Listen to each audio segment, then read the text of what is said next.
পাড়ার মোড়ে বসে বন্ধুদের সাথে সিগারেট খাচ্ছি। তখনই ছোট ভাই অপু এসে বলে দিনার নাকি বিদেশি কোন ছেলের সাথে বিয়ে হয়ে যাচ্ছে।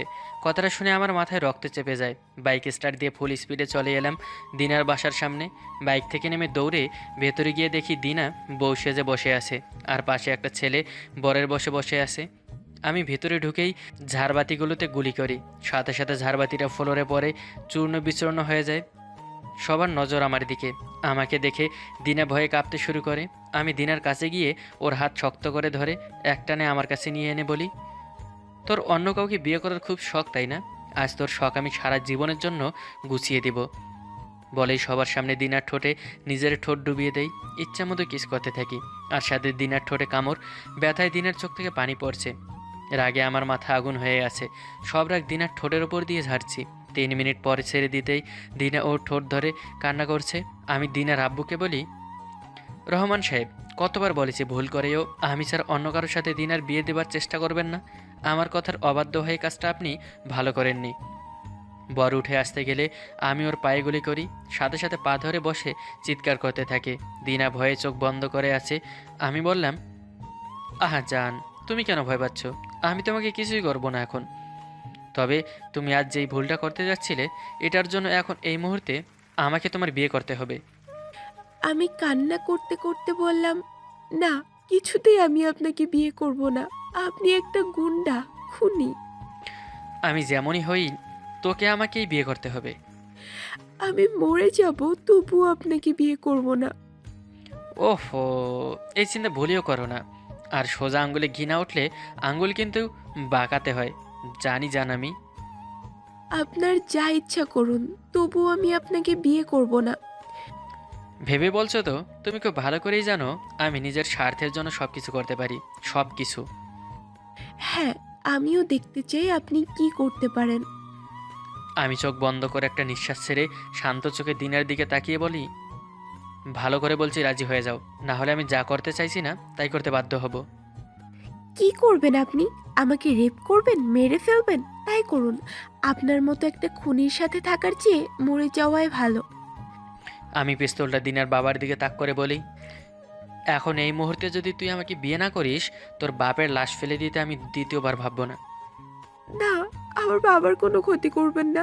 আপনি যা বলবেন আমি তাই করব। তবুও আমার বাবাকে মারবেন না। এই তো আমার লক্ষ্মী বউটা, শুধু শুধু আমাকে কেন রাগিয়ে দাও বলো তো? এই কাজই, বিয়ের কাজ শুরু কর। শুধু বরের নাম চেঞ্জ কর, লিখ আবির চৌধুরী। কাজী ভয়ে ভয়ে বিয়ের কাজ শুরু করে। কবুল বলার সময় দিনা কান্না করছে, কবুল বলছে না। আমি দিনাকে বললাম, কবুল বলো জান, নয়তো আমি কি করব তুমি ভালো করেই জানো। দিনা ভয়ে ভয়ে একসাথে 3বার কবুল বলে ফেলে। কবুল বলে কান্না করছে। এরপর আমি দিনার হাত ধরে ওর বাবার কাছে গিয়ে পা ছুঁয়ে সালাম করি। আমাদের দোয়া করুন শ্বশুর আব্বা, আমরা যেন সারা জীবন সুখে থাকতে পারি। শ্বশুর আব্বা কিছু না বলে চোখের পানি ফেলছে নীরবে। বাবা মেয়ের এই কান্না আর ভালো লাগছে না।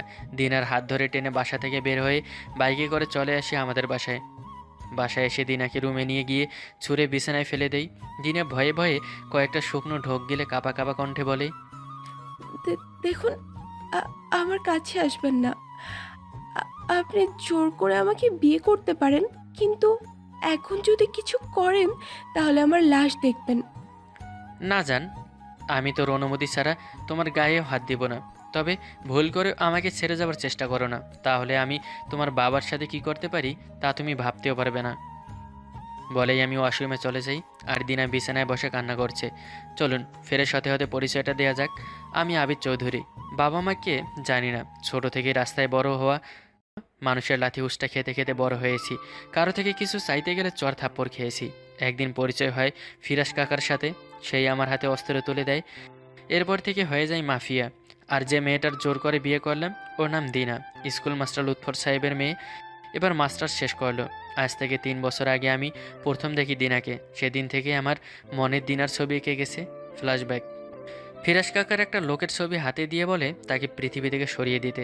আমি লোকটাকে ধরে এনে ইচ্ছে মতো মেরে যখন ওর দিকে পিস্তল ঠেকাই, তখন কোথা থেকে একটা মেয়ে এসে আমার হাত থেকে পিস্তলটা নিয়ে বলে, এই কি করছেন আপনি?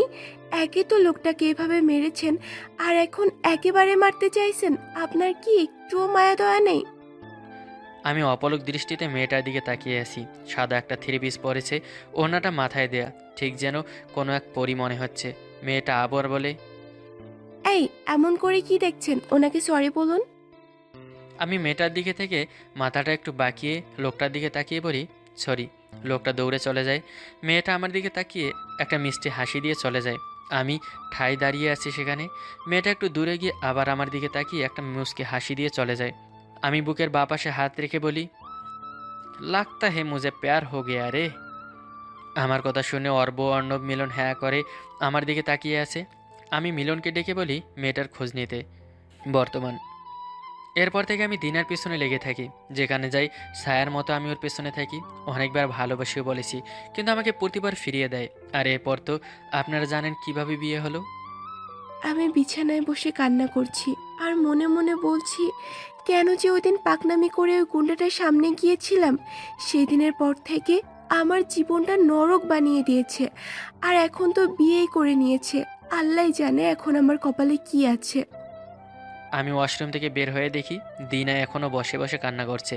আমি দিনার কাছে এসে চোখের পানি মুছে দিয়ে বলি, অনেক কান্নাকাটি হয়েছে, এবার যাও গিয়ে ফ্রেশ হয়ে এসো। আমার চিন্তা আপনার করতে হবে না। আমাকে রাগিও না যান, আমি রেগে গেলে কি হবে বুঝতে পারছো। আমি ভয়ে চোখ ছোট ছোট করে বলি, হ্যাঁ এটাই তো পারবেন ভয় দেখাতে।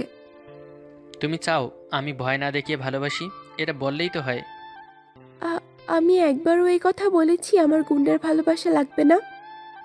সেটা পরে দেখা যাবে, এখন যাও ফ্রেশ হয়ে এসো, না হলে আমি কোলে তুলে নিয়ে গিয়ে নিজে ফ্রেশ করে দিব। আমার কথা শুনে দিনা লাফ দিয়ে বিছানা থেকে উঠে ওয়াশরুমে দৌড়ে যায়।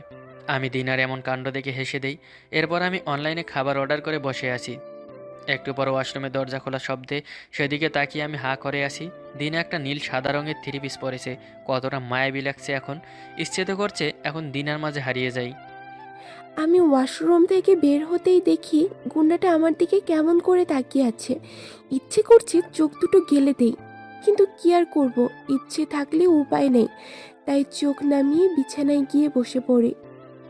দেখো, এমন করে যদি আমার সামনে আসো তাহলে কিন্তু আমি নিজেকে কন্ট্রোল করতে পারবো না। আমি আবার কেমন করে আসলাম? তুমি কি জানো তোমাকে এখন পরীর মতো লাগছে? আমাকে পাম দিয়ে লাভ নেই, আমি আপনার মিষ্টি কথায় পড়ছি না। আগামী 7 দিনের মধ্যে তুমি নিজের মুখে বলবে তুমিও আমাকে ভালোবাসো। আমি জোর করব না, এমনকি ভয়ও দেখাবো না। জেগে জেগে স্বপ্ন দেখতে থাকুন। আর কিছু বলতে যাব তার আগেই কলিং বেল বেজে ওঠে। নিচে গিয়ে দরজা খুলে দেখি ডেলিভারি বয়। খাবার নিয়ে টাকা দিয়ে আবার রুমে চলে এলাম। রুমে এসে দিনাকে বললাম, এসো খাবার খাবে। আপনি খান, আমার ক্ষুধা নেই। বুঝে গেছি ভালো কথায় কাজ হবে না। দিনার হাত ধরে টেনেও উঠিয়ে গালে এক হাত দিয়ে চেপে ধরে খাবার খাইয়ে দিলাম। বেচারি কি আর করবে, মুখটা বাংলার পাস বানিয়ে খাচ্ছে। মনে মনে হয়তো আমাকে অনেক বকা দিচ্ছে। এরপর আমি দিনাকে খাইয়ে দিয়ে নিজে খেয়ে নিলাম। এরপর দুজনেই ঘুমিয়ে পড়ি, দিনা বিছানায় আর আমি সোফায়। পরের দিন সকালে ঘুম থেকে উঠতেই মোবাইলটা বেজে ওঠে। কল রিসিভ করে কথা বলছি। কাকা কল করেছে। আমি কাকাকে সাব জানিয়ে দিলাম আজ থেকে আমি আর কোনো মাস্তানি করব না। কাকা কিছু বলল না, পেছন ঘড়ি দিনা দাঁড়িয়ে আছে। কিছু বলবে? বাবাকে দেখতে ইচ্ছে করছে। ঠিক আছে, ফ্রেশ হয়ে এসো, খাবার খেয়ে দুজনে একসাথে যাব।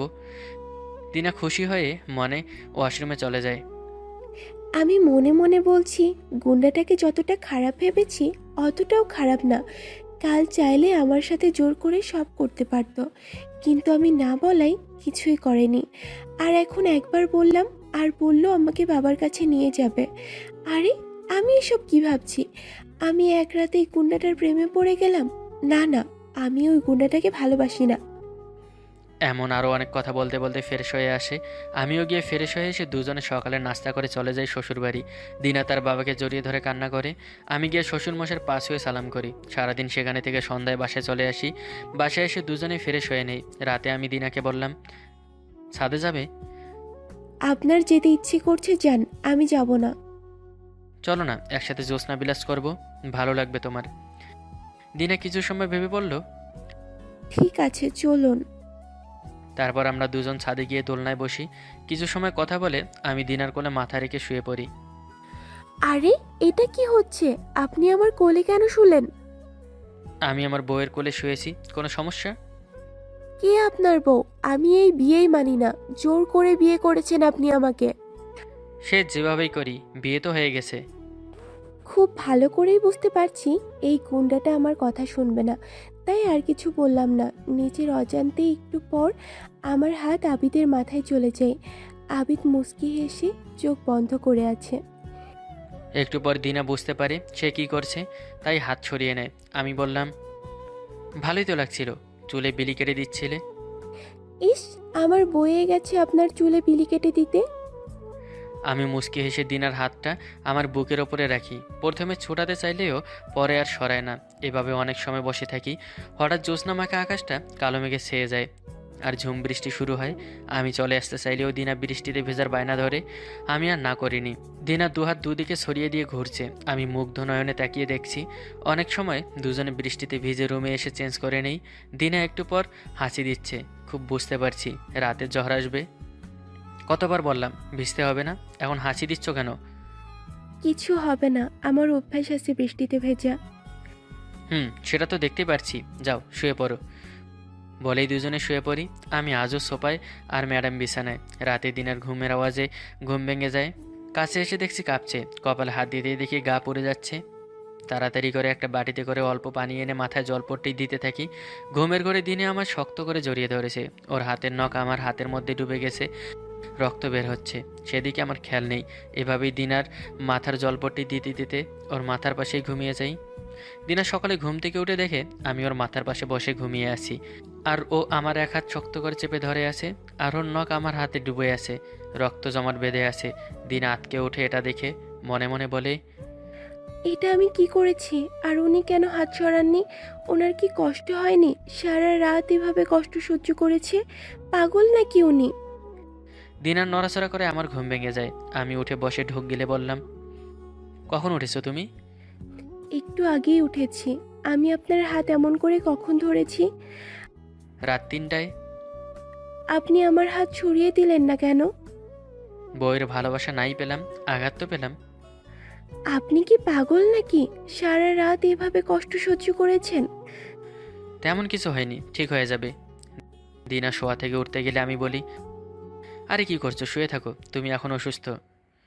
তাহলে ড্রেসিং করার জন্য একটু স্যাভলন আর একটু তুলো এনে দিন আমাকে। এগুলো দিয়ে কি হবে? আপনি এনে দিন আগে। আমি উঠে ড্রয়ারে স্যাভলন আর তুলো এনে হাতে দিলাম। এরপর দিনা তুলোতে স্যাভলন লাগিয়ে আমার ক্ষতস্থান পরিষ্কার করে দিচ্ছে।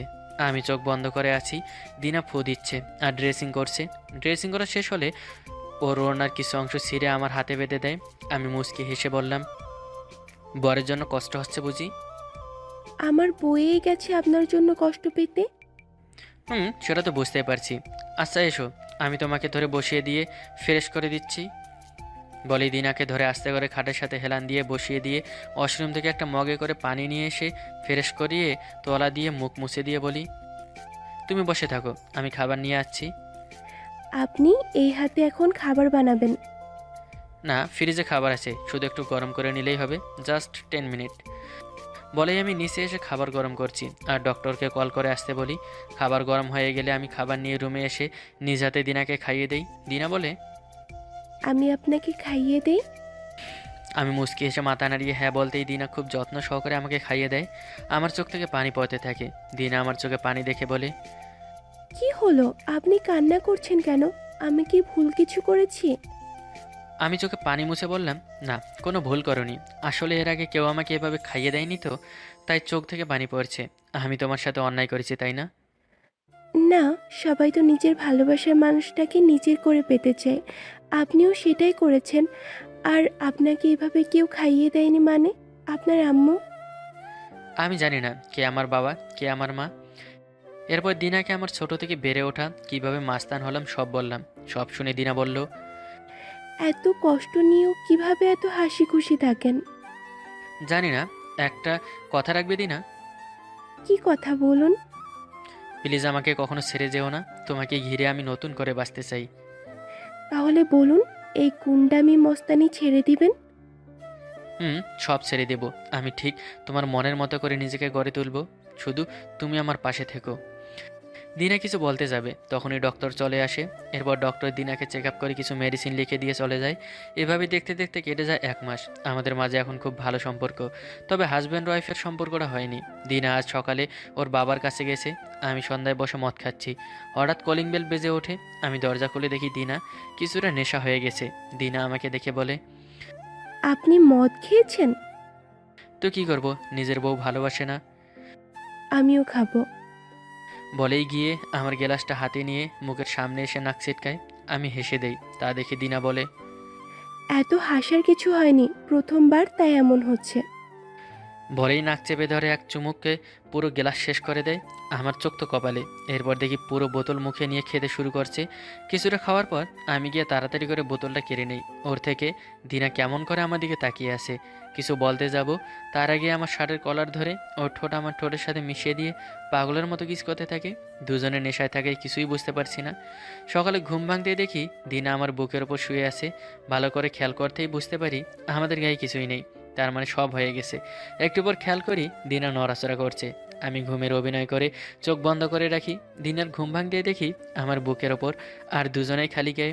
কাল রাতের কথা মনে হতেই লজ্জায় লাল হয়ে যায়। ধীরে ধীরে আমার কপালে চুমু দিতেই আমি চোখ খুলে তাকাই। তা দেখে দিনা চোখ বন্ধ করে ফেলে। আর চোখ বন্ধ করতে হবে না, দেখে ফেলেছি। দেখো তাতে কি হয়েছে, আমি আমার বরকে চুমু খেয়েছি। বর মানে তুমি এই বিয়েটা? বুদ্ধু, না মানলে কি তোমার কাছে আছি? তাহলে ভালোবাসো? এখনো বলতে হবে? দুজনে মুচকি হেসে আবার ডুব দেয় ভালোবাসার সাগরে। এখানেই শেষ করছি। কেমন লাগলো জানাবেন। আর হ্যাঁ, কেমন গল্প চান সেটাও কমেন্ট করে জানিয়ে দিবেন। ধন্যবাদ সবাইকে।